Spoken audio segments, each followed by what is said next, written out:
Saudara-saudari dan anak-anak yang diberkati oleh Tuhan, puji Tuhan kita dapat berjumpa kembali dalam ibadah keluarga pada sore hari ini.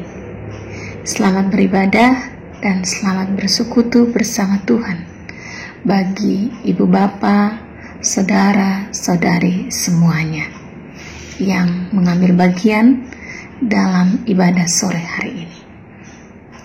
Pelayan firman pada sore hari ini adalah Pendeta Yance Tonapa MTH.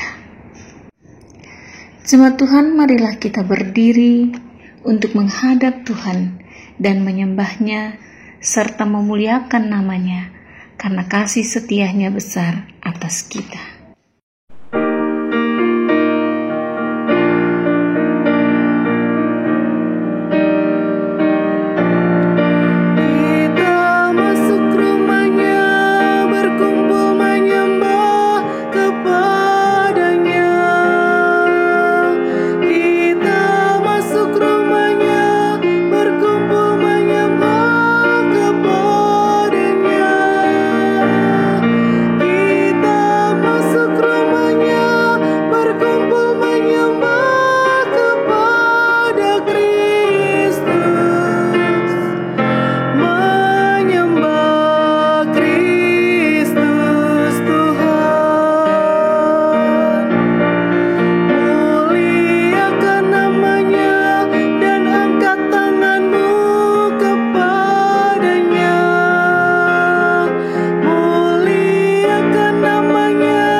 Jemaat Tuhan, marilah kita berdoa untuk memulai ibadah kita. Kita berdoa. Bapa, kami mengucap syukur kepadamu untuk saat ini, di mana kami boleh diberikan kesempatan untuk bersama-sama bersekutu, memuji dan memuliakan namamu melalui ibadah keluarga sore hari ini. Berkatilah kami semua yang melakukan ibadah sore hari ini di rumah kami masing-masing. Berkati juga hamba-Mu, Bapak Pendeta Yance Tonapa, yang akan menyampaikan kebenaran firman. Berkatilah ibadah ini ya Tuhan, dari awal sampai akhirnya, hingga boleh berjalan dengan baik dalam kendali dan pertolongan-Mu semata ya Bapa. Inilah doa dan harapan kami. Dalam nama Tuhan kami Yesus Kristus kami berdoa. Amin.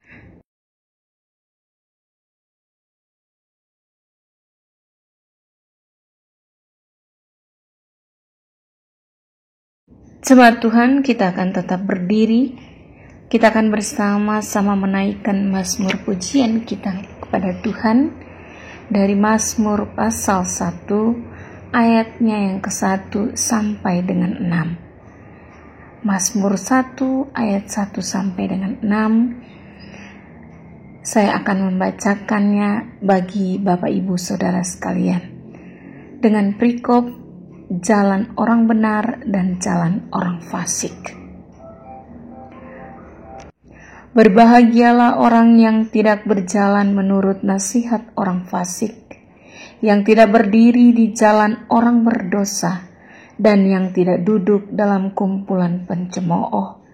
Tetapi yang kesukaannya ialah Taurat Tuhan, dan yang merenungkan Taurat itu siang dan malam. Ia seperti pohon yang ditanam di tepi aliran air, yang menghasilkan buahnya pada musimnya, dan yang tidak layu daunnya, apa saja yang diperbuatnya berhasil. Bukan demikian orang fasik, mereka seperti sekam yang ditiup angin. Sebab itu Orang fasik tidak akan tahan dalam penghakiman. Begitu pula orang berdosa dalam perkumpulan orang benar. Sebab Tuhan mengenal jalan orang benar, tetapi jalan orang fasik menuju kebinasaan. Demikian Mazmur pujian kita. Bapak Ibu jemaat dipersilakan duduk.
Saudaraku yang dikasihi oleh Tuhan Yesus Kristus, kita akan masuk dalam pemberitaan firman Tuhan.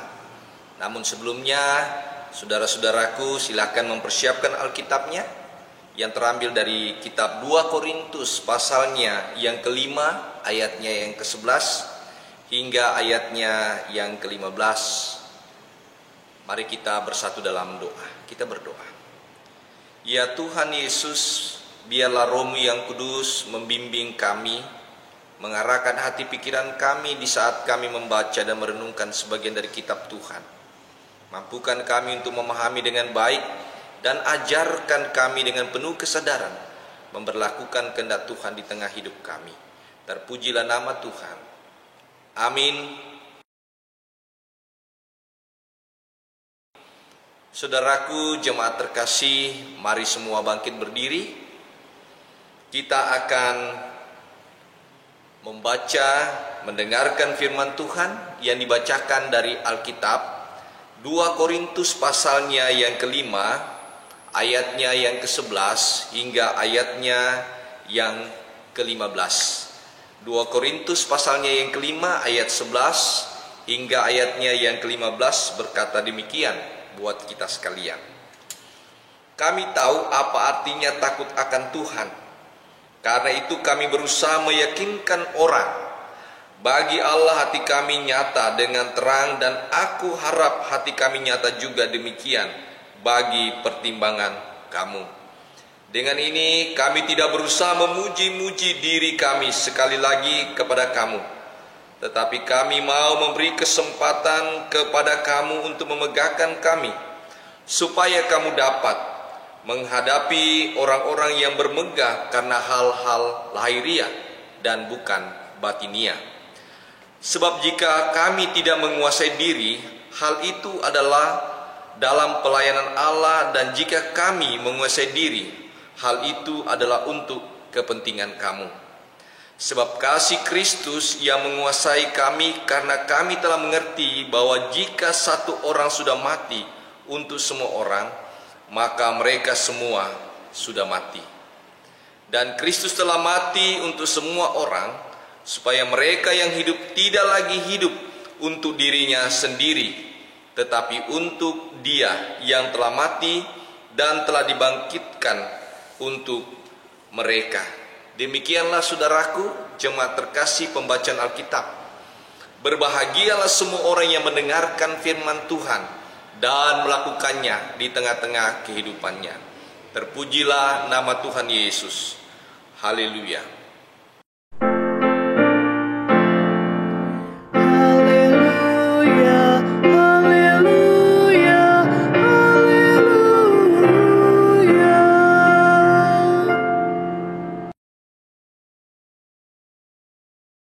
Shalom saudaraku yang dikasih Tuhan, kita Patut bersukacita karena kita tetap diberikan kesehatan oleh Tuhan, diberikan kesempatan untuk mendengarkan sabdanya.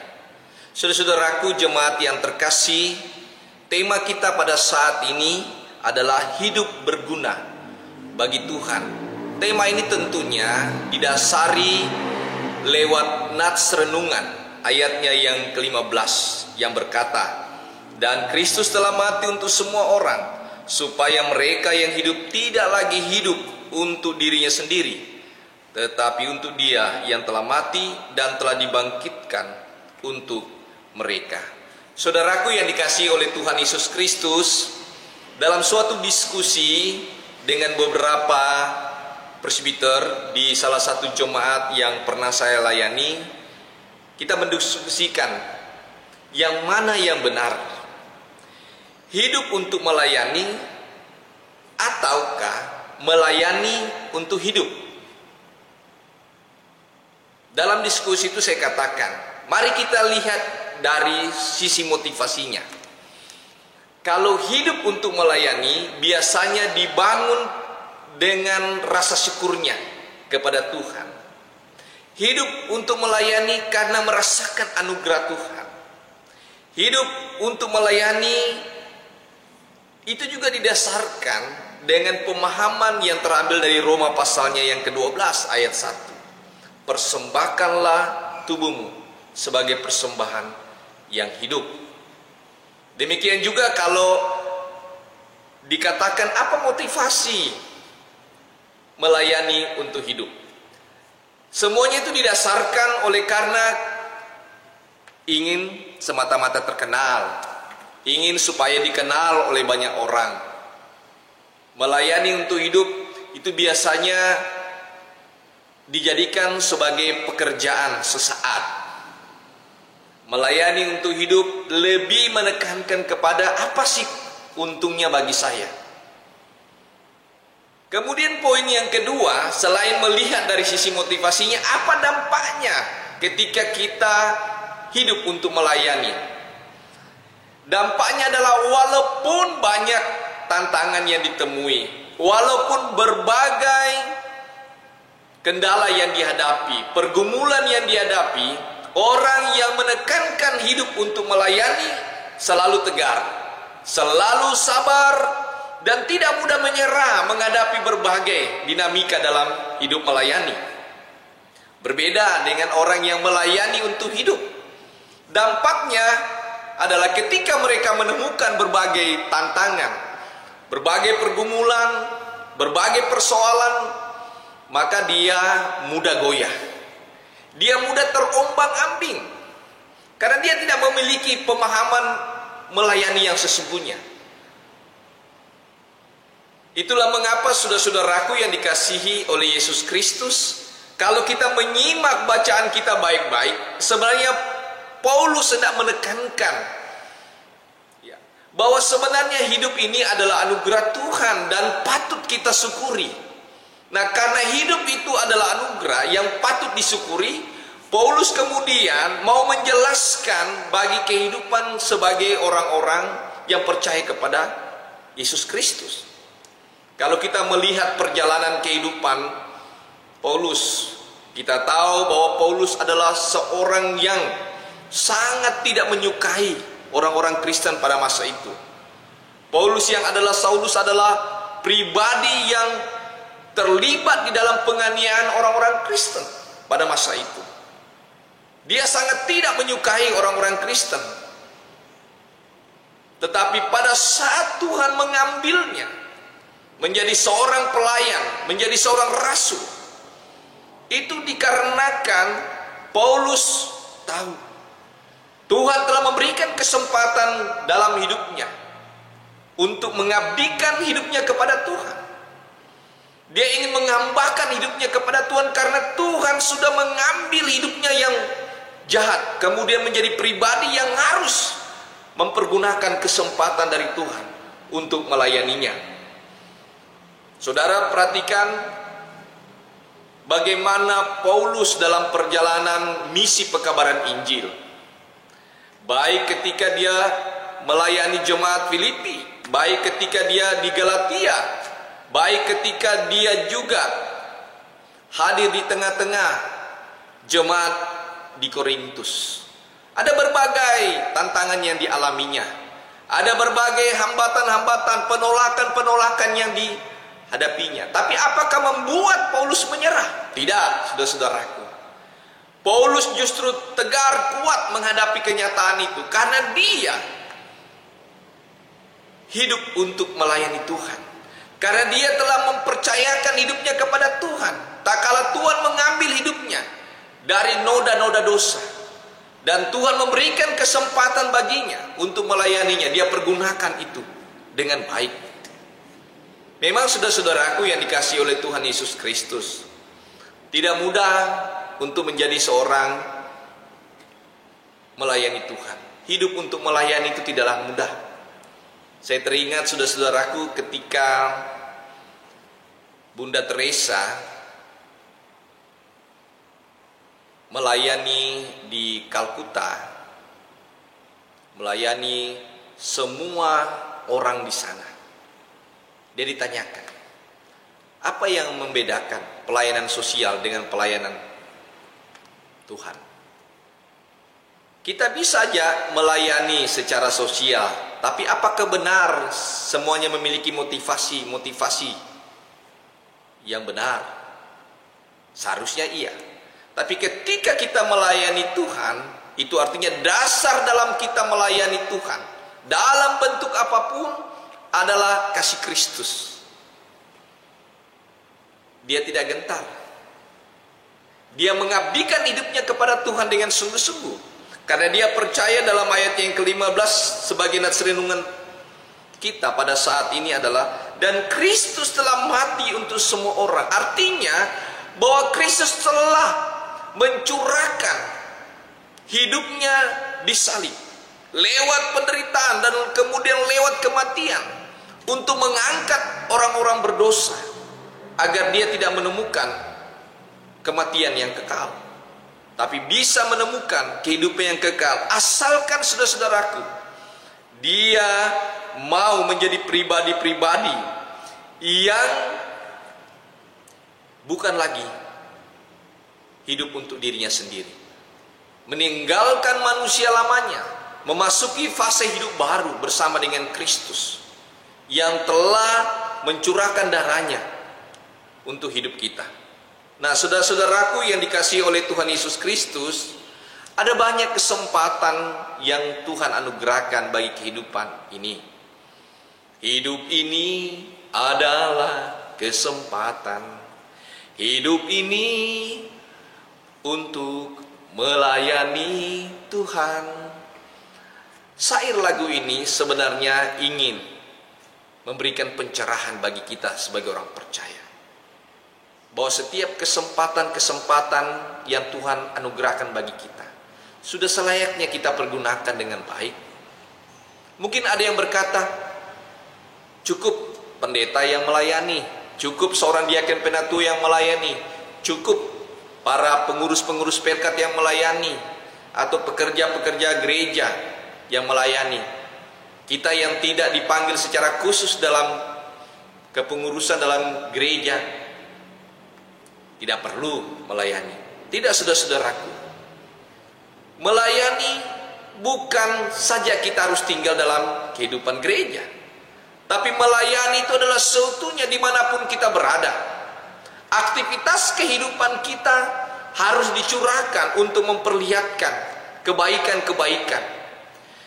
Hidup adalah kesempatan, makanya kita dituntut untuk berbuah. Kita dituntut untuk berkarya, menghasilkan benih-benih yang baik untuk kita tularkan kepada siapapun juga, supaya hidup saling mengasihi, hidup saling mengampuni, hidup saling mendamaikan satu sama lain sebagai sesama orang percaya, sebagai sesama anak bangsa. Itulah yang diinginkan oleh Tuhan, Kepala Gereja kita Yesus Kristus. Saudara-saudaraku, kita tidak tahu kapan hidup ini berakhir. Karena itu mari pergunakanlah hidup kita untuk melayani Tuhan.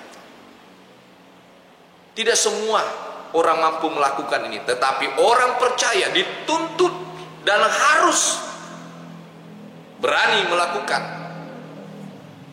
karya-karya kebaikan di tengah-tengah dunia ini, menghasilkan teladan yang mampu membawa kenyamanan bagi semua makhluk.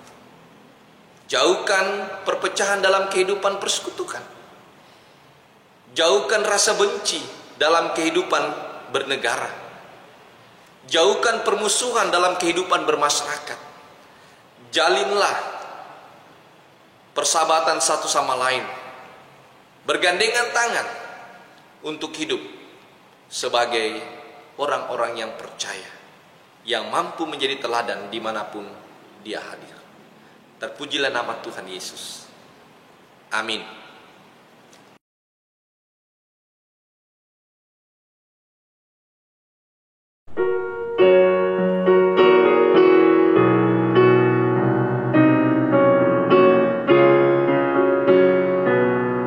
Ku suka menuturkan cerita mulia, cerita Tuhan Yesus dan cinta kasih-Nya.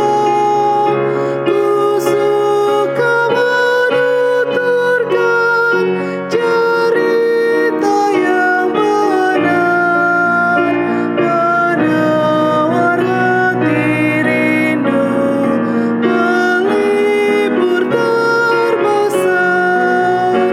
Ku suka menuturkan, ku suka memasyurkan cerita Tuhan Yesus dan cinta kasih-Nya.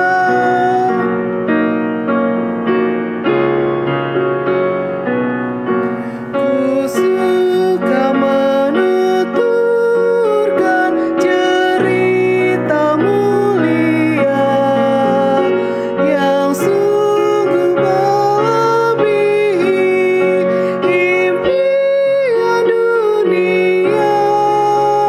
Ku suka menuturkan semua padamu, sebab cerita itu membawa selamatku.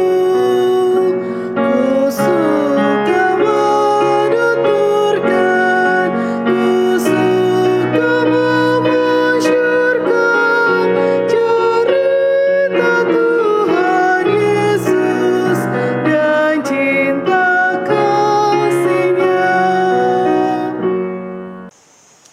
Saudaraku jemaat terkasih, kita akan masuk dalam doa syafaat. Tenangkan hati dan pikiran, fokus kepada Tuhan Yesus. Kita berdoa. Berkati gereja Tuhan di muka bumi ini, khususnya gerejamu GPIB, terlebih jemaat GPIB Immanuel Supratman di Kota Mataram. Dalam segala kegiatan dengan menggunakan media-media teknologi, biarlah Tuhan sempurnakan. Biarlah kami semakin diperkaya iman kami untuk menjadi teladan dan saksi untuk memuliakan, membesarkan nama Tuhan. Kiranya Engkau juga memberkati Majelis Sinode GPIB, MUPEL GPIB, Lembaga Gereja Yayasan Kristen dalam koordinasi pelayanan, untuk menyatakan visi dan misi gereja Tuhan di tengah dunia ini. Kiranya semua berjalan dengan baik. Hamba-Mu juga menyerahkan ya Tuhan para diaken penatua, unit-unit misioner, multimedia operator, koster, karyawan gereja yang melayani Tuhan, khususnya di jemaat Immanuel Supratman, setiap pribadi-pribadi. Kami mohon campur tangan Tuhan memberkati akan hidup mereka, memberikan kekuatan dalam setiap mereka berkarya di tengah-tengah hidup gerejamu dan di tengah-tengah hidup bermasyarakat. Hamba-Mu menyerahkan akan kehadiran Vikaris Jonathan, memberkati pendeta Sony dan pendeta David bersama keluarganya yang ambil bagian. Biarlah Engkau memberkati hidup mereka. Biarlah mereka berkarya di tengah-tengah gerejamu di sini. Begitu juga semua para pelayan firman dan sakramen di jajaran GPIB, terlebih hamba-Mu bersama dengan keluarga. Kiranya Tuhan memberkati kami semua. Berikan kekuatan, kesehatan, dan sukacita untuk melayani-Mu setiap saat, ya Bapa. Hamba-Mu juga mau menyerahkan Bapa di surga jemaat-Mu di tengah-tengah keberadaan mereka, khususnya jemaat Imas Pratman, agar mereka tetap setia kepada Tuhan. Mereka yang mengalami sakit penyakit, Tuhan sembuhkan baik di rumah maupun di rumah sakit. Mereka yang bergumul, Tuhan topang. Mereka yang bersuka cita aja mereka bersyukur. Mereka yang hidup dalam masa tua mereka masing-masing, biarlah Engkau datang melawat mereka agar mereka tetap dikuatkan. Topang mereka, ya Tuhan. Cukupkan kebutuhan hidup mereka hari lepas hari. Begitu juga ya Bapa di sorga, Kamu mendoakan akan bangsa dan negara ini lewat pemerintah yang ada di pusat, melalui Presiden Jokowi, juga melalui pemerintah di daerah, khususnya para gubernur bersama dengan staf-stafnya, terlebih di Nusa Tenggara Barat, Kota Mataram, bersama dengan wali kota, aparat keamanan TNI Kepolisian untuk bersatu hati menjaga NKRI dan bergandengan tangan bersama untuk mengatasi COVID. Kami juga mendoakan para medis dalam tugas mereka merawat para pasien, berikan mereka kekuatan, sukacita, dan kesehatan prima, berkati hidup mereka Tuhan. Begitu juga ya Tuhan, kami mohon dalam belas kasihan, dalam kemurahan, vaksin corona yang sudah diuji, yang juga rencana akan diadakan vaksinisasi, apakah di akhir tahun ini ataupun di awal tahun nanti Tuhan. Biarlah Engkau semua yang menyempurnakan semua rencana-rencana ini, sehingga virus corona dapat ditangani dengan baik oleh karena kasih sayang-Mu kepada semua kami. Terima kasih Bapa dalam surga. Kami serahkan hidup kami hanya kepada Tuhan yang setia mendampingi kami di tengah-tengah kondisi yang kami alami. Inilah doa kami di dalam nama Tuhan Yesus yang sudah mengajarkan kami berdoa bersama. Bapa kami yang di sorga, dikuduskanlah nama-Mu. Datanglah kerajaan-Mu, jadilah kehendak-Mu di bumi seperti di sorga. Berikanlah kami pada hari ini makanan kami yang secukupnya. Dan ampunilah kami akan kesalahan kami, seperti kami juga mengampuni orang yang bersalah kepada kami. Dan janganlah membawa kami ke dalam pencobaan, tetapi lepaskanlah kami daripada yang jahat.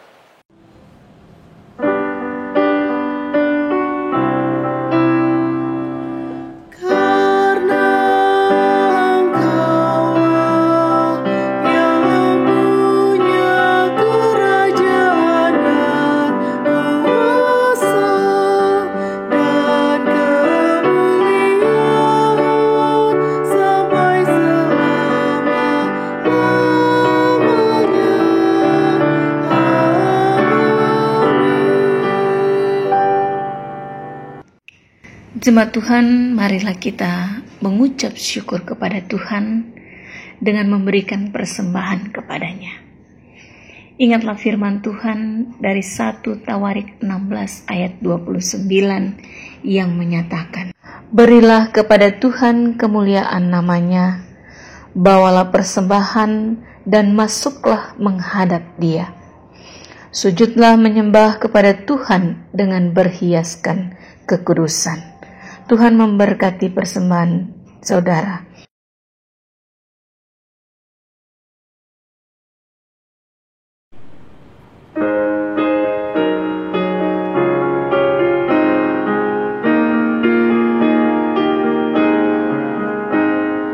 Hidup kita yang benar haruslah mengucap syukur, dalam Kristus bergemar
Jemaat Tuhan, marilah kita berdiri untuk menyerahkan persembahan kita kepada Tuhan dalam doa syukur.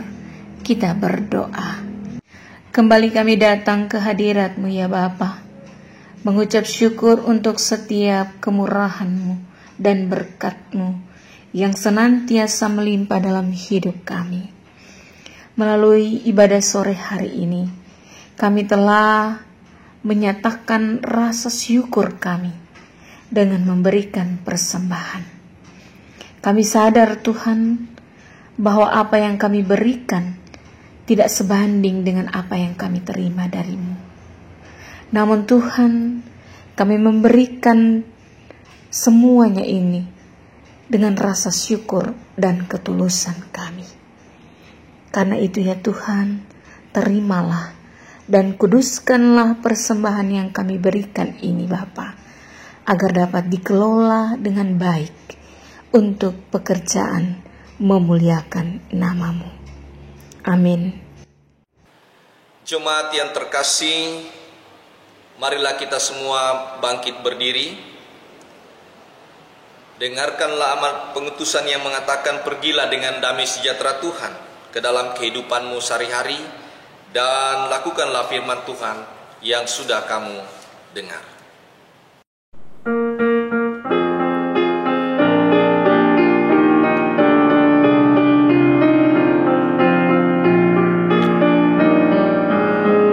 Jika padaku ditanyakan apa akan ku sampaikan pada dunia yang penuh dengan cobaan. Aku bersaksi dengan ketat tapi juga dengan karya menyampaikan kasih Allah yang sejati. Telah tersedia bagi kita pengampunan dan anugerah keselamatan dalam Kristus putranya. Kerajaan Allah penuh kurnia, itu berita bagi isi dunia. Arahkanlah hati dan pikiranmu kepada Tuhan. Terimalah berkat-Nya.